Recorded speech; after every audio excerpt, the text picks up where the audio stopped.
Ready? Thank you. Good evening. Welcome to the Policy Committee meeting. It is April 18th, 2023. We are going to be mostly going over the Strauss-Esme Policy Alert number 230, which was from March 2023. And there's a bunch of policies and regulations, not a lot of meat, but it is due diligence to go through it and get through it for at the committee level, and then the business will be in front of the board next week for adoption of policy and regulation changes. First one up is 0144, board member orientation and training. That one is a bylaw. On this one, the School Ethics Commission is changing the requirement for board members to receive their initial training. They're changing it from during the member's first term, which gave them the whole first year to do the state mandated training, to now within 90 days of the new board member's first term. That initial training must include instruction on a board member's responsibilities regarding the School Ethics Act. So revision is made to the bylaws, recommended. We would, of course, not have a problem adopting it. And there is a menu selection here of documents that should be provided access to new board members. So it's a shopping list. I don't see any reason why we wouldn't do them all. I think we already either sit and review them all with new board members and or make sure they know where to find them. But it's the Board of Education Bylaw and Policy Manual, Manual of Administrative Regulations, which are of course available online for anybody to see, each negotiated agreement. So the labor contracts, the current budget statement and audit report, the most recent long-range facilities plan, and then other materials as deemed appropriate by the superintendent. So if anybody on the committee has any dissent to it, my recommendation would be that we choose them all. Okay. And it should be part of that initial sit down when you sit down with the board president. Yep. Each year, and the superintendent and the business administrator with the new incoming board members to make sure that they're aware of where they can access all. Those are the key elements that board members should definitely be exposed to right from day one. Okay. All right, agreed. I'm making my notes as you go along. Okay, good. Everybody good on that? Now, when it says each negotiated agreement, is that every contract that the district holds, or are we talking about, I think we need to, because obviously that'll be being put together by the board secretary, right? But even there, I think it's access to, so it's not an actual physical copy, so it's not like So she's our not gonna first year when they right. gave us that thing, Okay. that was the ridiculous waste of doing that. Yeah, I mean, a board member Yeah. can have access, yeah. Right, we have, you know what I mean, Wanna so spend the concept is during that meeting, it's now part of policy that it be, you know. That's right. Yeah, but the problem with the book is it's changing every Right, month, exactly, so right. I never once went back and tried to No. slip in the new policies. I could, well, once, you know, you learn how to use it online, it's good. Yeah.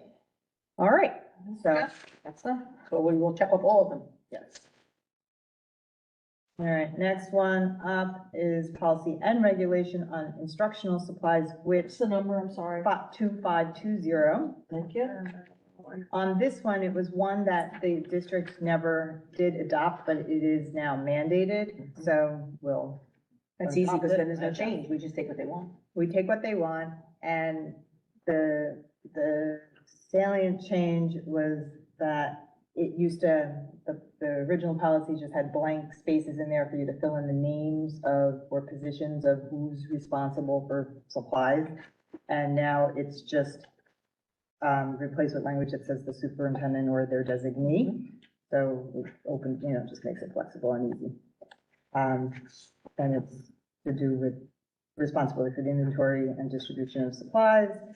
And I think they made some changes to Teacher, take out they wanted duplicitous staff language, instead of teacher. and duplicitous language between the policy and the regulations. So the policy is a little shorter, the regulations a little longer, and seems to work. So no, again, there's no choices or anything there. It's mandated policy. All right. Yep. Next up is 3217, and 4217. 4217 is new, 3217 is revised for the use of corporal punishment. The distinction between the two is 3217 refers to teaching staff members and 4217 refers to all other staff. And basically, it's the same policy that says corporal punishment is no, except for the 4 reasons where it's okay. And nothing's really different there. They just wanted to keep it organized that it applies to all staff, just in one policy, the teaching staff, and then to the other policy, all other staff members. Apparently, all other staff members were left out of the provision. I think the word teacher was constantly utilized, and we've, like, even the way we're doing our teacher of the year is now staff recognition and reception. Because maybe you're not a classroom teacher, perhaps you're a nurse. All right, next up, 5305, which is the health services personnel. Which one? 5305, and it's the policy now here, it's the administrative code, has been readopted by the New Jersey State Board of Education with revisions, basically outlining roles and responsibilities of the school physician, the certified school nurse / non-instructional and non-certified school nurse. The policy guide is updated to include language addressing requirements for the license status and required employment contracts, and to incorporate all provisions of the administrative code. So it is mandated. I wouldn't suspect, but you guys can confirm that we didn't know about this or have any area of non-compliance or concern about it, but basically it's just citing the administrative code and statutes for what the licensing requirements are for whoever's. And I have the original one as well. Our nurses have been certified here, That's right. for over 20 years. And I think it's important to note that not every district has the type of nurse that we have, the registered nurses that we have, because, and that is why this is here, because it does outline the different type of health professionals. And after working in the state for 10 years in Florida, they did not have any certified nurses in their schools at the time. So it's very interesting. We're very fortunate that we have the caliber of nurses that we have, truly. So that's mandatory. 5308, student health records, has both policy and the regulation. Programs to support student development and the administrative code 6A:32-7 has been readopted by the New Jersey State Department of Education with revisions. They updated, Strauss Esme updated the policy and regulation guides with minor revisions due to language changes in the administrative code, and it's a mandated policy. And the language revisions seem to be about storage of documents, whether things had to be paper or electronic, and what we did, that, you know, we knew we had to keep the 100, that was the thing with 100 years. Yeah, so this is saying that it has to be moved once they've graduated. The student health records get moved in with the student record for record keeping. No addition shall be made to the record after graduation or permanent departure without prior written consent of the parent. What do you mean about not? They So can't there's- add to it. They can't They ask. can't add to it, but once the student graduates or is terminated from here, the records that we keep, the health record goes with the student record, so they're all in the same place. Gotcha. Based on what is the new language in the And it's very key code. when we talk about, as we did in BG&T, location of the, when we, you know, we rent the commons and the cost that we incur is because space is not just people, space is file cabinets. We talk about it all the time, and as we digitize and go forward and spend that money, it's a process, because we have to keep it 100 years. And this is another one with the minor revisions with the language. It's mostly where they're changing the word pupil to the word student, again, which we've seen this last couple of updates as being a popular verbiage thing. And then I assume this is something we all knew coming from administrative code changes, that this is just the anticlimactic end point where the policy and the regulation get updated to reflect that we're compliant. And we've been compliant all along. Next up, 5310, policy and regulation, health services, both mandated, both revised, not new. Once again, programs to support student development, that has been readopted by the New Jersey State Department of Education. The administrative code revisions are minimal and include updates to terminology and a reordering of the provisions in the administrative code. The policy and regulation guides have been revised to address these changes. The policy guide has been revised to remove provisions that are duplicated in the regulation guide, which is another thing we see almost on everything that they touch, which is good. So we streamline the policy and take out anything that's duplicitous, because it already is existing in the regulation, and that helps when we need to make changes. So same thing here, when they say minor changes, they do mean minor changes of changing the word pupil, the student, referencing the new administrative codes. And they noticed, like you said, it was Taking double out all things that were repeated. duplicitous.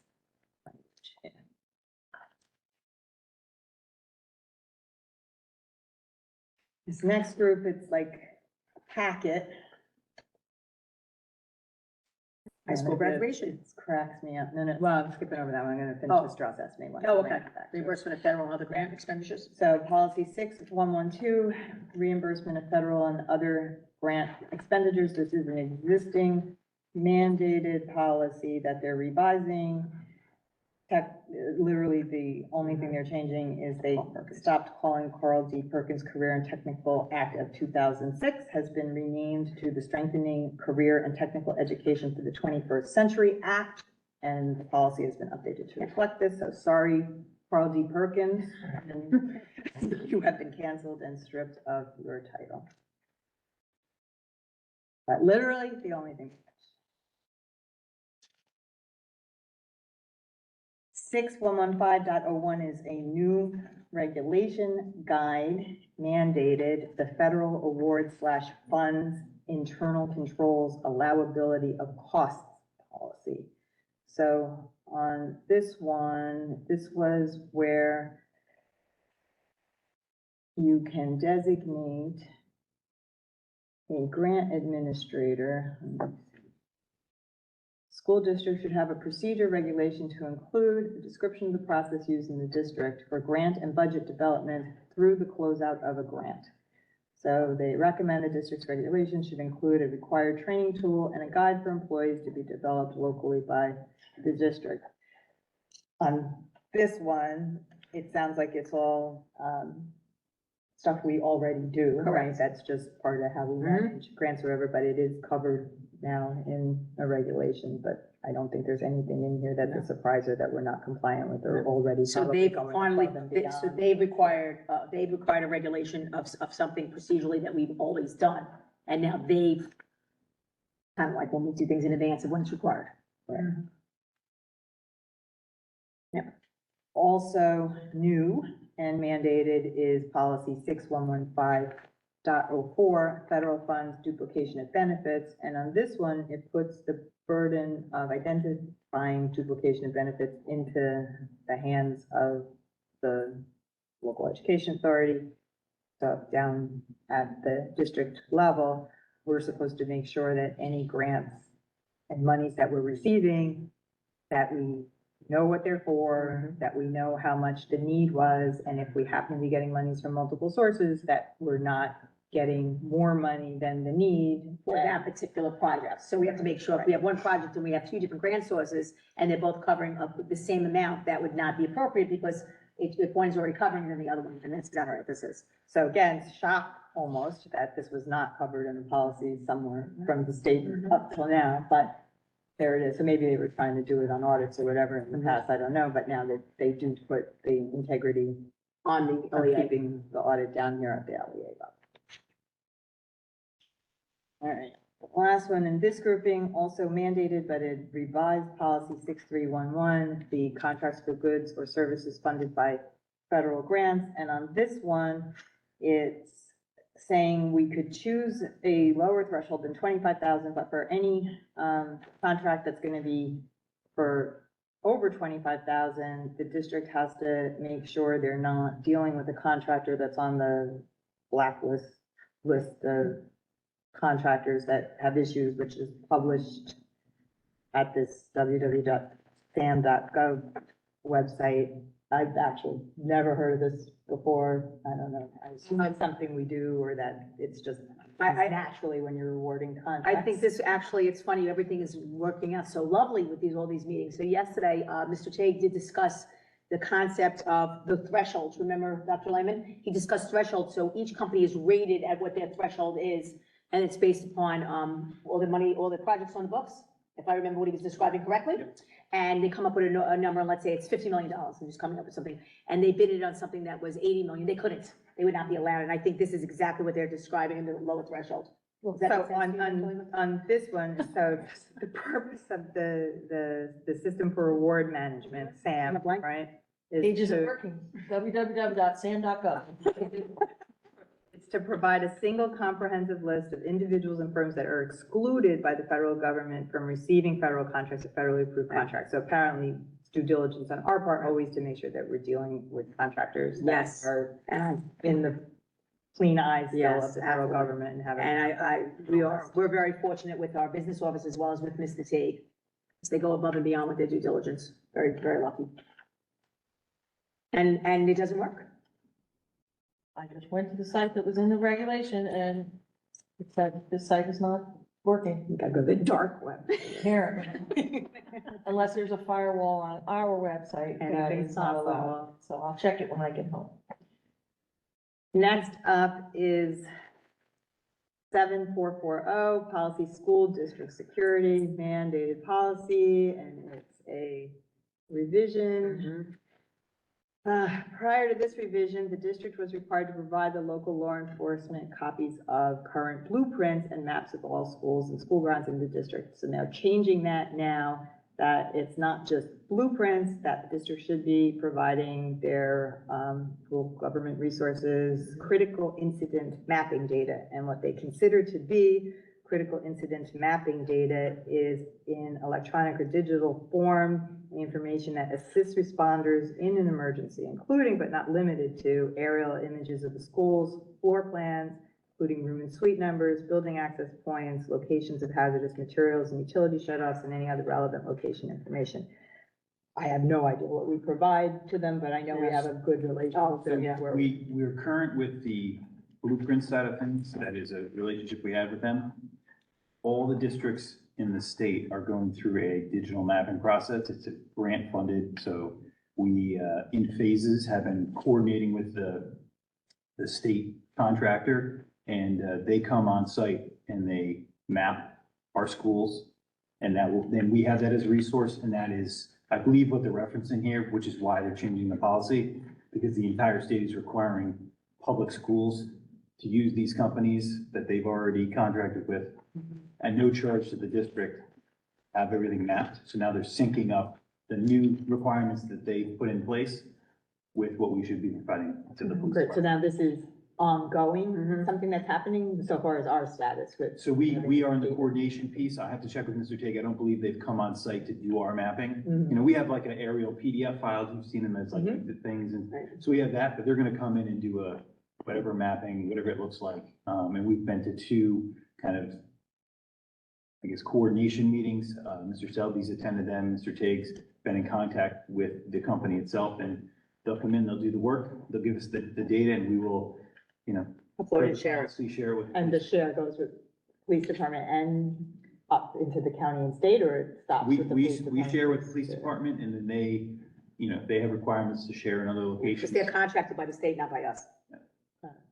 Interesting. So they have, Every yeah. district in the state's going through, they piloted it with a couple districts in isolation, and now it's, I would say this is the school year that they started to go through all districts in the state.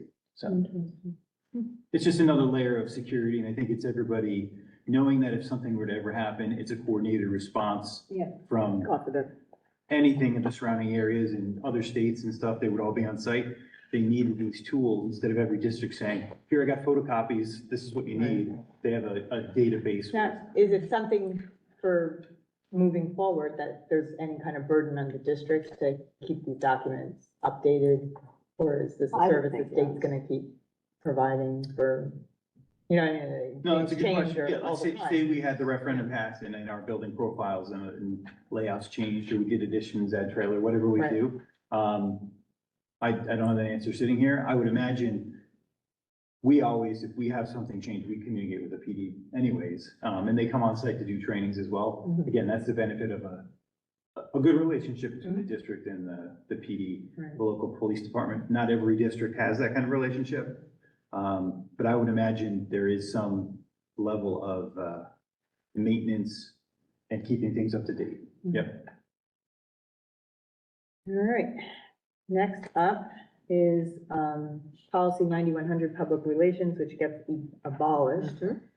So that one, it's just because there's another policy, 9120, that looks just like it. apparently, so. 40? No, 9100 is get public relations. 9100 gets Nine- polished because 9120. 9120, it covers it. 9120. I have 9140. That's another one that's different. So 9100 is public relations. That policy will vote on to accept this. They want us to abolish it. They're abolishing it because policy 9120 exists Yeah, I and don't see has everything. 9120 on mine. It's in the stress estimate. It's in the write-up, it's not in, Oh, in it's the, not, we didn't. on the email, it says it's replaced with policy number 9140. No, 9140 is different. Yeah, no, you know, there's regulation 9140 is going to be abolished, hasn't gotten there yet, it's gonna be replaced with policy 9140. But the 9100 is abolished because 9120 exists, Okay, if that helps so I you. don't see it, but I don't have the packet printed out. Policy 9140 is next. That's citizen advisory committees. That one is policy and regulation. The regulation is being abolished, but the policy stands, and basically it just gives us we've always had citizen advisory committees. It gives the verbiage on when the board could, when, how, what circumstances they could form a citizen advisory committee, what it would be used for, and what the rules are around it. The one decision here to make is so meetings of a citizens advisory committee that are attended by fewer than a majority of the members of the board are not subject to Open Public Meetings Act. And we can make a choice that it can or cannot be open to the public, except as expressly permitted by the board. Because it can be, whatever we pick, it can be undone, redone, case by case. To me, it isn't really a choice. but- No, I agree. And it says, you know, you don't have to have one, it says the board may establish. Right. So if it's established, then you have to make the decision of whether or not it would be open to the public, except as expressly permitted by the board. So I would tend to say that we default to that it Shall, is, yeah. right, and then we know that if there's Okay. those exceptions She's or gonna be whatever, that it would be. Since we have the menu item there. we- Yes, I checked it, I'm making sure I'm doing my due diligence, Yeah. and then the last one's abolished. The regulation is abolished because everything's covered in the Yep. policy. Let's go back. All right. Now, we added, so that takes care of the packet from Strauss Esme and all of the required dry due diligence. As a committee, we wanted to take a look at policy 5460, which is our high school graduation policy, and start a conversation. And I think it's going to be a conversation that happens in Ms. Belko's curriculum committee and where else it will be an ongoing conversation, because I think it's a big conversation, that there are high school graduation requirements that are set forth by the state. And then there are high school graduation requirements that are set forth by the district. Correct. And there are gaps and disconnects there. We certainly can't go below anything that the state's minimum requirements are. And our conversation is centered around where we go above and beyond. Are we going too far? Are we not going far enough? Are we able to restructure anything from a policy standpoint that perhaps gives all students a more individualized approach to their opportunities during their time in high school? So for example, when we require more science or more math than the state requires, and we put that across the entire population of students, are there students in that population that maybe that's not their thing, and they would benefit from just having satisfied the minimum requirements of the state, or a lower requirement that's somewhere between the two, and given them an opportunity to have more exposure to content areas that they are more interested in, or they would like to explore more. So the question becomes for discussion and deliberation. And again, it starts here and continues in other committees, and we certainly want to bring forward, probably more so in curriculum than in policy, ideas and input from all the key stakeholders throughout the district and have opinions on this. You know, is it time for a change? Or are we just doing this because we've always done it and it hasn't been touched in forever? Or, you know, so, and just to give a little bit of color to what the disconnects are, and when I say disconnect, it sounds like a negative word, it's the differences, the delta between what the state requires and what we require in Monroe. The state requires 120 credits for graduation, the district requires 130. State requires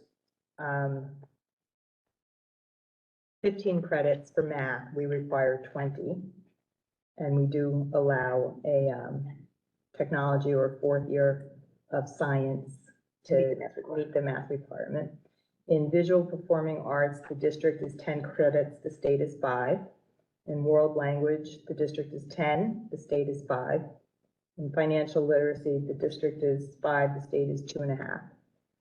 And then I think there were 5 credits in 21st century life and careers that's required by the state. I'm not quite sure where we fit that in with our curriculum, but I know there's something in here that definitely buttons that up. So, open floor to opinions. And I think it's a good conversation, and I think the statement needs to be made that when you, if the conversation was to take us in the direction of going to the state requirements, it does not mean that we are watering down our requirements or we are lessening the value of our education, because here's the way it works. A child who excels in the area of mathematics and wants to take a fourth year of math can and will, and we will be excited for them. A child who excels in the area of humanities or the performing arts or the visual arts can then meet those requirements. I'm just using math as an example for purposes of this conversation. Can then meet the requirements to graduate appropriately with their 3 years of math, and then take their last year, and you could split it up because, you know, you could do a half year and half year depending upon how it works out, and they can possibly excel in other areas. I think that although we should be extremely respectful of the world that we live in with the concept of STEM, because we know everything is science, technology, engineering, and math, we are aware of it. It doesn't mean that it fits every child's plan. I think it is important that we are about all children. Now, I'm going to repeat this because I want to make sure that it's clearly repeated. We are not in any way looking to lessen the value of the education. We are very proud of our education here in Monroe. We want the opportunity, and that's why it's a conversation, because we have to make changes. It will take us a year. We would like the opportunity to say, absolutely, we want that fourth year of math for the kids that want it. But the children that don't want it shouldn't be forced to take it. And even if something else will meet the needs, they can't take video production 4 or, visual arts, humanities, English. Everybody has different passions. Also looking at children, once again, that are not necessarily going to go to college. We have I'm a very big proponent of the workforce.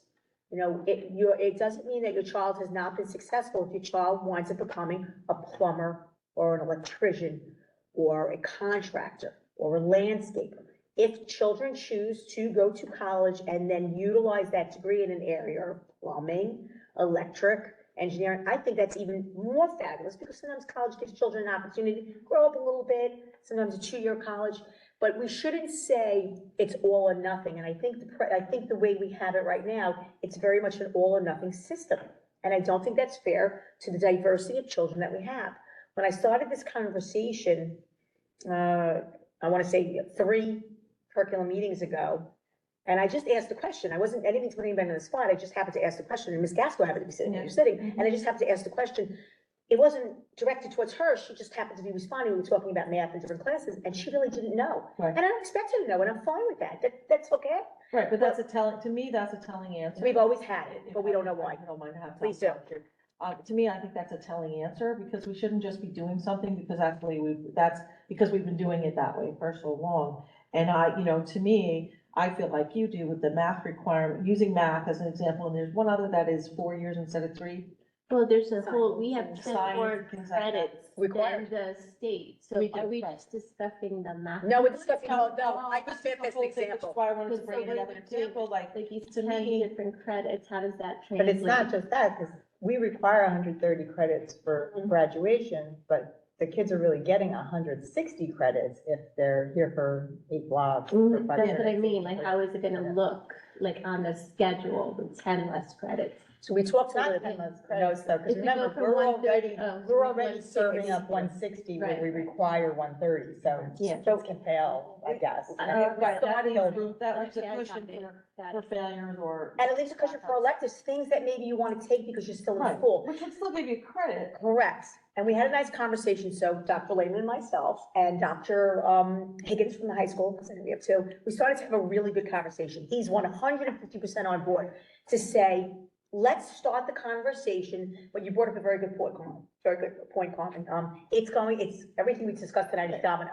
So will it affect course offerings? Will it affect teachers in what they teach, how they teach it? Will it affect what the years look like? Yes, so if we make, if the committee makes the decision moving forward and we provide our recommendations, it's gonna be a year-long thing. So we wanna have this conversation now, still spring. And then we can do our work in the summer. And a lot of what we're gonna do is it's not for this year, it's for the following year. 2023, 2024? 2024, 2025. 24, 25. Right. And it even has to kind of be grandfathered in. Correct. Because of the it's children gonna that'll take be you there. 4 years. years or whatever. Right. to- So the conversation needs to be, how does it affect staffing?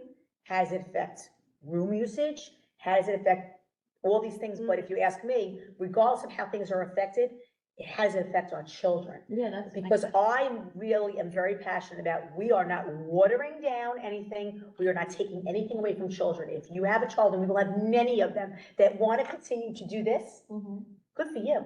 Right. And we want to make the classes, and Dr. Higgins agreed, so did Dr. Lehman, we had this conversation. Absolutely, we want those children to be able to do those things. Just you saying that, I'm sorry, Chrissy. No, go ahead. Just you saying that has me thinking in my head, maybe not necessarily reduce 130 to 120 or, whatever other number, but to reduce, you don't need 20 credits in math. You can take those other, 5, 10, 15, so those other, and say, you can take something else. Maybe take the shop class we have, maybe take an art class, like having, like open electives, and maybe we say the minimum is 120. I'd say the 130 is there to force a senior year, right? Right. Because That is there. otherwise you'd be Well, out if after finished 3 in- years. Well, Dr. Higgins did bring that up, could you finish in 3 years? Sure. But then that But also that's what opens the up the other districts component. around us are doing. And there's nothing So- wrong with it, we're open to it. Right, well, We that's- should be open to it. And, when you sit in curriculum and you get this beautiful document of work-based learning, and you heard that you could potentially walk out of high school With with an an associate's associate's degree, you're opening up the opportunity for those Fabulous. students to take more of these courses. Right. And, when you look at the high school schedule, most of us have high schoolers, it's very regimented. You have to plug in all of these things. You have to plug in a science, you have to, senior year, a science, a math, ELA, social studies. If you Sure. take gym, health, if you take one elective, you're basically done. You're done. But if you now turn around and say, we are going to allow you to meet the requirements as per the state, and you no longer have to take math and science, that's It 2 opens major up. openings. It opens you up. That opens you up, I agree. And social Or studies. you wanna stop going to school. And you want to go ahead and take, right. Right. And I want to, because it's very important, because I know that I've already been misquoted many times, and I know there's been some commentary out there, and I think it's important for the public to understand to understand not only are we not watering down, we're raising the level because of what you just said. Yeah. Allowing the opportunity, because we have all different levels of children and everybody learns separately and everybody has their area of specialty or their area of weakness. We do as adults. We are allowing children now to be able to graduate high school, not watering it down, rising it up, where they might be coming out with a year or two of college credits because they no longer need that. And maybe their college experience is going to be in English or in history, and it's not going to be in the math and the sciences. So I think what this does is by us having this conversation, whatever decisions we go forth with, it really is going to help the entire spectrum of children. It's going to help the high achievers, the middle of the middle area, the children that may be high achievers, but maybe not academically a high achiever. Maybe their area is more vocationally oriented. I think vocations are fantastic. We have high achievers in all. In all High areas. achievers, you know, some of the art, look at the art stuff. Oh, Have you incredible. watched? Oh, yeah. Like, we still can do 2 stick figures, that's about it. Maybe put a hat on them. Music, look at the incredible musicians we have produced in this town. We have amazing thing, you know, and so we have, you know, but we also have, you know, there's 2 pilots from the class of 2020, or class of 2020, yeah, 2020, excuse me. Pilots. 2 pilots. I know 2 pilots That's from the class of fantastic. 2020. They're friends with my kids. So, like, that's amazing. It's very amazing. Like, we have, my point is there's other avenues to do, and there's other things for them to do, because what some of them were doing was, their senior year, their afternoons were in pilot school. They were taking lessons. They were, you know, doing what we want them to do, right? Work-based learning, pilot lessons. They're now a pilot. And I love the And the work-based conversation- learning, because it could be anything. What does the work-based mean? Right. It's just a gamut of things. It is very exciting. And I think that night in that curriculum meeting, it started with us talking about Yeah. the course offerings. Yes, And woodshop came up, right. and Mr. Moraldo started listing off courses, and we were all like, We were all like, our heads were spinning, because we never heard the class, that we had these courses. we don't hear about them, because for all of us that have seniors and have children in the high school, like I said, you have to take this, and this. There's no opportunity to say, open up the course book. From the look time at all of of your the stuff. freshman year, whatever you decide in your freshman year, that's what you have to do for the next 4 years. And I've seen it. I had 3 kids come through. And we have great course offerings. We do. That unfortunately, we're not, they're, You they're can't, not, you can't they take, can't you take. can't, they're offered, but you can't take them because they're not part of your schedule. They don't meet your But requirements. that's space in your schedule for them. And Exactly. that's the problem. Nobody's saying eliminate senior No. year. Nobody's saying you can't take math or you can't take English. We're saying all the other districts that are ranked higher than us. Princeton, West Windsor, East Brunswick, South Brunswick, they're all following the state Yes. guidelines. So they're only 120 also? Yeah. Yes. They're all only 120. Okay. And no one can give us the history as to why we're at 130. I don't think anybody's left. We've I asked don't all think anybody's standing left. 10 credits is a lot, Anybody left? It's 2 boards. yeah. Anybody left here that could tell us where this came from? No, I don't think so. Well, But I- anybody that's left is, probably wasn't in the capacity. They were teachers. They were just told what to do.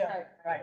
Right, so I think It's a good conversation and it's all centered on children. I mean, it's April now. If we get this passed by the middle of the summer, I don't think we, as a district, should wait an entire year. We will, and I'll tell you why we will have to, because we had this conversation. So I think what it is the goal would be to have this in place for scheduling for next year. So not necessarily wait, Right. but have it in But those place children won't be able to matriculate to the for fall. when students, Yeah. so they do their course catalog, whether we see it or not. October, no. They start in October, October. planning for, so that But planning. if you is have a scheduled. student that has a conflict, and we see this every year, we know that we have between September and October, students with conflict. And they're pigeonholed of what they could take because they have to take As a senior, as a senior, that math Well, or that. Are. there is a way around it, we would like to know, Eugene. The way around it is, we work toward the mechanics of making it happen, exactly what you're saying. But if a child was to come through with a conflict, if the policy is changed, That's what I'm saying. and the policy is changed, and we're working toward meeting the policy, remember, the state always says you have to do the state's minimum, you could always do more. So if the policy mimics the state, and you have a conflict with individual children, they would be allowed to graduate or take what they need. But the mechanics of making sure staffing, rooms and all that, we would need the year. But it doesn't mean the policy can't be changed. Policy can be changed.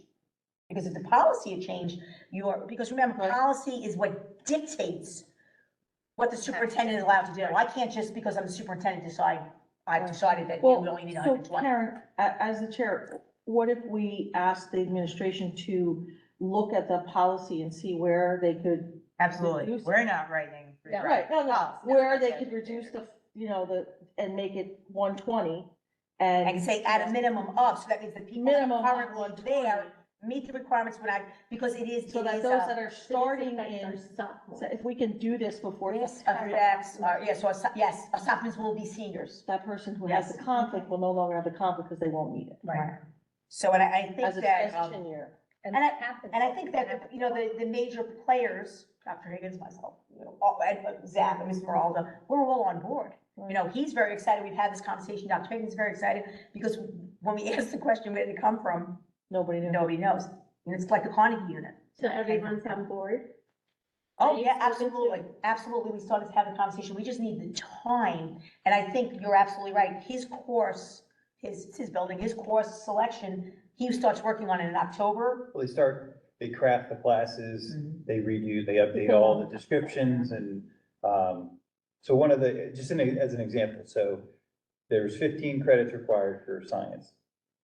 The biology is required biology is required, a science inquiry-based science, which would be chemistry, environmental science is required, and then a third science, which is a laboratory inquiry-based science course. That third course for us is determined to be physics. If we don't require it to be physics, which was one of the earlier conversations, what would we have? What do we have to put in place Right. for students to have as an option outside of physics? Right now, we know they funnel to physics, right, for that third year.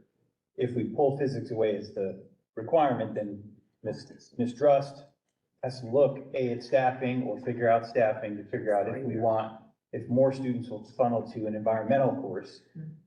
Would we need more sections? If we can't predict that, do we have a staff that's flexible enough to, Certification wise. are they teaching physics? Where if we Sure, pull no, out I get physics, they that. can pick up environmental, maybe not, so.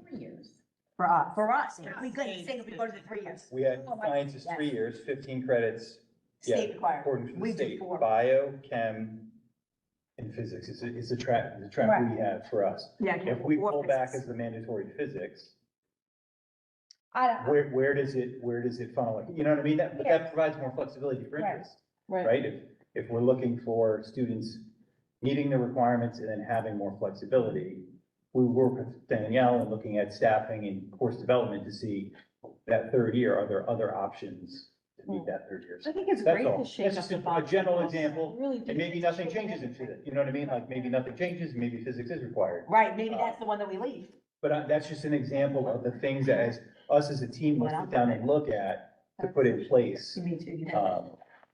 Right. And then that will drive their course catalog development again, which is in the fall, Right. which then comes to us in the winter, and then all of a sudden we start enrolling. So- So our end to get this done has to be sooner than later. Right. And that's why we say the summer, Summer. because we're already on the next year, Right. even in the budgeting piece. We Yep. start the budgeting piece in October. We're on the next year by the time the kids are in the door next, you Right. know. No, it's just after absolutely. Yeah. Like you made that comment Yeah. to Ms. Allen. Now Now they're already on the budget Start it again. 2024, Right. 25. So, Absolutely. so would it be unreasonable to plot that, I'm all about timelines and project management. So would it be unreasonable to plot that we should work on updating the policy and start first read in June, July, and have it passed by August, so that September, we can come in the same vein. You're working on timelines to figure out what's gonna be those pieces, because they're already all scheduled for 1:30 for next year. So Yes. So 2023, 24. It's done. Right. We're That's not fine. gonna change any schedules, not gonna do Right. anything, but this gives you time for the summer, and then in the fall, Kevin, to work on the 24, 25 schedule. Is that, being very informal with? No, I think the conversation I had with him when we met was he was looking at the 24-25 school year. Yeah, and he's, Okay. Yes. he said it earlier in this presentation. He's on board. He's open, they welcome the feedback on the everything from the clubs and then, even to this, Yep. it's exciting to look at something through a different lens, especially connected to the career, and workplace piece, and our college partnerships. So, And we can grow those college partnerships even more. Right, And if we could have more Opportunities. opportunities, right? to give, yeah. So I think the policy would have to be done prior, because there's no point in moving forward with the process. Policy looks like? yeah, it's a bunch of blanks. Yeah. Fill in the blank. Fill in the blanks. Well, this one could be modified now. I think that's what we This should is- do. This is the standard policy with us in it. Okay. So where it says 20 credits, we would change it to whatever credits. Whatever credits are required by the state. We just updated this recently, I think. I think I said 2018, Yeah. yeah. Yeah, It's the fresh. financial literacy piece probably. Yeah. So, I would agree that your timeline probably makes sense, because we would want to make sure that the committee as it stands, right, and then, of course, first read, second read, full board and so forth, would agree, because if you want us to go forward and do the work, we need to have the backing of the board to say that they agree with I the think you need policy. the policy change first I before you agree. do the work, because I agree. you can't, I wouldn't want you to do the That's what I'm work saying. with, and then all of a sudden the policy doesn't pass, and then the changes and the policy doesn't pass. Like, we need to have that commitment I from agree. the board, I agree. with the understanding that this committee supports that, because I think it is, I think we're doing a really good service here. It's all across. It's not just science, it's not just math, it's giving an opportunity and putting a larger face, or at least a brighter face on on those classes that we all went. We had those classes. I would Maybe just- we can do some partnerships with some trade schools, not just I colleges. agree. I think that'd be a great idea. You know how we have the partnerships with college, we can look at some trade schools too. Like Lincoln Tech or whatever they Yeah, might yeah, be. You And I know, would- add those on there. I think it's a great idea. I suspect the legal ease on the policy would allow for it to look like up until school year, whatever, it's Yes. this, and then. What we could do is we could Starting start school year working there, on it, that and kind then, of of course, we'd sit down with an attorney and make sure that we craft it right. And with the scenarios you were talking about, that would have to just be dealt with on an individual basis, and I guess, the superintendent does have some. Well, that's a big piece of this is, and I can only speak from my own personal experience, but certainly I've had frustrations over the 4 years of scheduling classes each year with a broody teenager who doesn't want to look at the book and go through, a guidance counselor who's overwhelmed, that has a lot of students and has to just get the boxes checked in a certain amount of time and get the schedules submitted, where it doesn't feel like we're able to put arms around each individual and make sure we're even pointing them in the best direction for them, you know what I mean? Oh, I think it's very So even though we non-individualistic. do, because I've in the way it stands. participated every year with the parent-student guidance counselor process of trying to craft the schedule, and it's always been, and some of it's on my kid too, because he's not doing the homework beforehand and coming to the meeting with ideas, and the poor guidance counselor is saying, if you don't show us what you're interested in, give us some ideas here, we're gonna just fill in the boxes for you, and he's, no follow-up, and, yeah. So, combination of everything, right? You've got a parent, a student, and a guidance counselor. But when you're gonna change it and give a lot more choice, I think now it becomes even more important to have that wraparound of making sure the kid understands the choices and the parent understands the choices, and that they're collaborating with the administrative official that's gonna help them facilitate making sure they get the I schedule think right. also giving the choices that we might be able to give is gonna give a positive, reflective ownership on the child. Oh, I can really have time in my schedule to take that. They don't have time now. So they become sometimes disillusioned, depending upon the child. Every child is different. And this gives an opportunity, to be more individualized. It's not individualized now the way it stands, because the requirements are so, they're so strict in what they need to do, because we're above and beyond. And it's, like I said, it still wouldn't take away from the quality of education. The education is the same, but it would allow for more children from different levels of learning, desires, and choices to really, I think, really be nurtured in a beautiful way. Right? I really think it becomes much more of an individualized education. And if they so choose to take a 4-year math. And a 4-year science, and absolutely. The courses aren't going away, and the opportunity to take them aren't going away. I think that's important to know, because that's where, you know. Because they could be on that trajectory where they need algebra 1, geometry, algebra 2, Absolutely. trigonometry, you know, all the other, the calculus, you know, because some of them, they, AB. you know, those that have already done algebra 1 in 8th grade, they come and they're already in geometry as a Yes. freshman. Then they're in, and then they go from. We have some of the geometry in 8th grade. calculus and- Yeah. So- You're absolutely right. So there is that trajectory, and that's perfectly fine, because that's the career path you're headed. And I think we, you know, we would definitely involve Ms. Christie, the Director of Human Resources, to look at certification and teaching, which is very similar to what we did when we moved to the middle school. We no longer had that 6th grade elementary. The 6th grade became part of the middle school, and they had to have highly qualified certification in certain areas. So it's the same type of thing. There are many teachers that we aren't even aware that are dual certified. Right. They're certified in math and science, and what can they teach, what can't they teach? And I even learned that in the middle school as well. So this is a major undertaking that's absolutely worth Somebody it. else's resources, Yeah. revitalize Right. it. Well, a we just did that with computer science. I was just gonna say Because that. we were so passionate, I had everybody coming to me, the kids were like, Mrs. Janley, I can't Yeah. take it. And we started to have that conversation, and we had to look at it from a different lens Right. that now we're doing I with the think that engineering was brilliant. teachers. Honestly, I think that was brilliant. But if you're not requiring a 4th year math, you may have a reduction in that where it opens up teachers Right. that can be taken out of the math and now add in that computer But science. right now we're using the engineering Because right teachers. now, we don't have the math Right. teachers to do that, where if you start cutting things and Right. not Not cutting, cut, wrong. Restructuring the way. and it opens up a section or two of a math class that no longer has to be offered, then that teacher could be utilized in somewhere else, like the computer science, which is a very highly sought after Big time. class. And if we could offer more of that, that's what I mean, that was the big thing we heard in the fall. The parents were lining up. Oh, I immediately, and I didn't need the parents, I had the kids. Mhm. You know, that would be the topic of conversation at lunch, Mhm. and that's why we did it. So, Dr. Lehman, just to narrow in, would you agree that the policy would need to be changed in such a fashion? Because we understand that there are current seniors, and like you said, the juniors will be the juniors the juniors will be sophomores.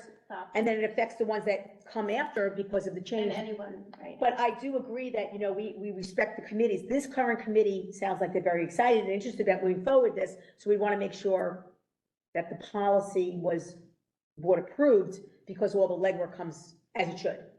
I think the two are gonna happen simultaneously. I think the work that we would do to prepare the policy for what it needs to be is the work we would do getting ready for anything else. Like if we're gonna have the conversation about what courses count for where, or where we have needs for courses, or what's the impact of tweaking this requirement versus that requirement. Yeah, I would definitely taking like these to down see, the path. you know, at least as we do the policy, and yes, definitely in tandem, but I definitely want you to be able to go into the actual work, knowing that the policy Yeah, I agree, 'cause is. they changed Yeah, and that's the fall is when they would get into typing up course descriptions and stuff like that. Right. But it's Conversation. like, he can, I'm putting with the. Because Dr. Higgins was standing there. Yeah, we all do that. Where the students have registered for classes right now, right? And they use raw numbers to develop sections, Mhm. then they place teachers, right? Yeah. They can take a look at who already has met certain requirements right now. Therefore, this many students would potentially maybe not need an extra year of this, or would potentially take another course. Then they can even further look and see, these are the trajectories that they're on. So it leaves us with 3 students that we would need to figure out where they would go if they didn't have this requirement or whatever. Mhm. That's what I meant, and, you know, we didn't get into that detail in curriculum, but that's kind of what they're looking at now, even with an eye on what is the impact of the changes. Right. That's all. And again, we just need to make sure whatever changes we make We- doesn't, Affect the state. well, it will have to No, I mean, stay if it's compliant, state compliant. but also it doesn't maybe negatively impact us in another way unexpectedly. Sometimes these niche ratings and stuff like that look at students enrolled in certain courses. Not that we target to be a rated, you know, NAP rated high school or whatever, but there are unintended consequences to things. So we just want to make sure if we figure out as much as we can and make the changes, Right. you know, knowing that something's going to happen or it's not going to happen. So Yeah. Well, that's all. Makes sense. Well, the good thing is the top rated ones. I was just gonna say That's what Princeton, I'm saying. Princeton is the elite and, they only require 120. Some of our supervisors have already reached out East to. Brunswick, yeah, East Brunswick. West Windsor. I mean, do we ever have to make accommodations for seniors that transfer in or whatever and haven't, maybe came from a district that didn't have this? We could make one off. It said there was Yeah. something Yeah. about. And we Well, should. they take No, courses there is that a blurb we in there. need to fit into our requirements and stuff like that, yep. So I mean, I That's think, like Ms. Bierman's point about the guidance component, because the kids are immature, some of them. And I think we need to keep that in mind, that maybe do additional workshops for the parents at night, they can bring their kid and kind of do it all together, because I do think that part is important. and what we could For also some do. students, because they're gonna be a little bit confused. You're right, and I'll tell you what else we could do is, we have a beautiful, next to each other, let's work, I've been dying to do articulation with the high school when I was the principal. Let's start having these conversations in 7th grade. 6th grade, they're very, I understand, immature, and we have to nurture them, but then start having the conversations before that counselor comes in the 8th grade, in 7th grade to say, this is where we're gonna be at, you know. These are the things to start thinking about. Why not? where you're in. Why not? It's great, I mean, we do the career, well, we used to do career cruising, and now we do. Not Group career, cafes. no, not the career cruising, what's the other thing we pay for, we do with the children, and it's all about, career readiness, but we don't do college, we do the other one now. It's slipped my mind, I apologize, Naviance, thank you, sir, Naviance, so that is an excellent way, you know, with the guidance counselors working with the teachers, and what's nice in the middle schools, because they're teamed, you could take an opportunity during gym, or where you have all the children to say, we're making some changes, ladies and gentlemen, it's going to affect you.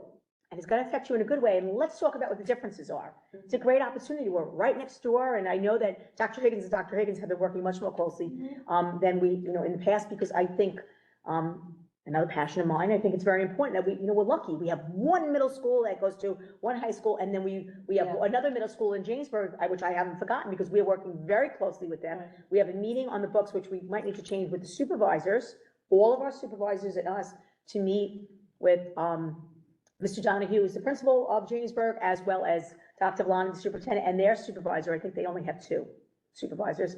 So this conversation, so we have one major middle school, and then we have a middle school, we bring the 8th grade.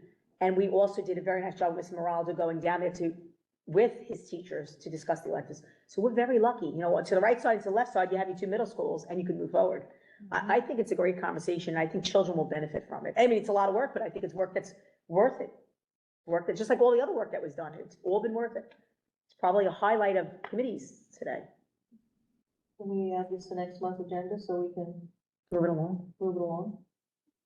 Gonna come back with You mean the board recommendations. agenda or policy? Policy. Policy. You guys do Yeah, that? we're gonna come back with recommendations. Great, thank you. That's great.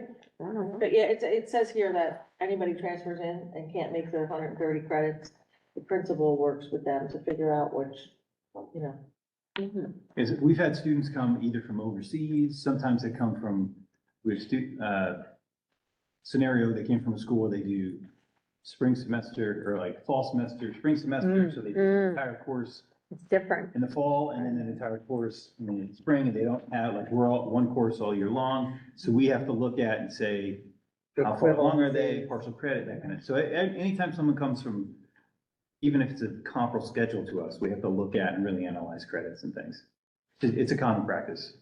All the counselors and Dr. Catelli and Dr. Higgins and supervisors are all involved. Okay, to be continued, thank you. It's a good conversation. Thank you. And that concludes our policy meeting.